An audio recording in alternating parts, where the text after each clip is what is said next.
Welcome to my channel. আজকের রেসিপিটার নাম হলো দ্য বেস্ট মাম্মি রেসিপি। মটরটাকে আমি 8 ঘন্টার জন্য ভিজিয়ে রেখেছিলাম। এটা বানানোর জন্য এইসব উপকরণগুলো লাগবে, এগুলো নোট করে নিন। মটরটাকে আমি নুন আর হলুদ দিয়ে বয়েল করে নিয়েছি। কড়াইতে সর্ষের তেল গরম করে নিয়ে তার মধ্যে গরম মশলা, একটা তেজপাতা, 2টো কাঁচা লঙ্কা আর কিছুটা জিরে দিয়ে দিলাম।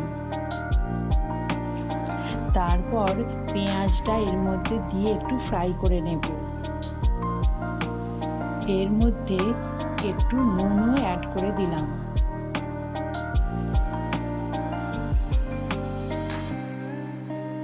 একটু ফ্রাই হয়ে যাওয়ার পর এর মধ্যে আলু অ্যাড করে দিলাম।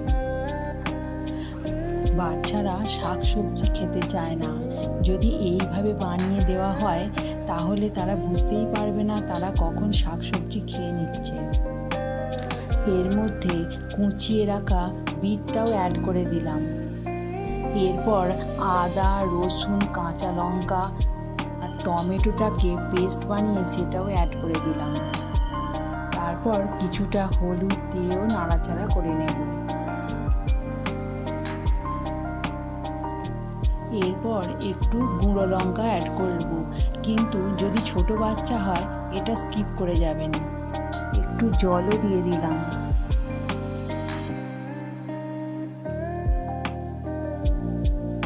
গ্রেট করে রাখা পেঁপেটাও এর মধ্যে অ্যাড করে দিলাম। অনেকেই আছেন যারা সব কিছু সবজি দিয়ে ভাত মেখে টিভি বা মোবাইলের সামনে বাচ্চাকে বসিয়ে দেন। এইভাবে বাচ্চা খেয়ে নেয় ঠিকই, কিন্তু তার হজমের প্রবলেম হয়। এরপর বয়েল করে রাখা মটরটাকেও অ্যাড করে দিলাম।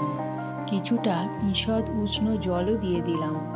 আমরা সব মায়েরাই ভাবি বাচ্চা যেন সবজি খায়। যদি এইভাবে সবজি বানিয়ে দিই, সে বুঝতেও পারবে না কখন সে সবজি খেয়ে নিয়েছে। এরপর গরম মশলা অ্যাড করে দিলাম। এরপর আমি ইন্ডাকশানটা অফ করে এর মধ্যে ধনেপাতা কুচি আর লেবুর রস নিংড়ে দিলাম।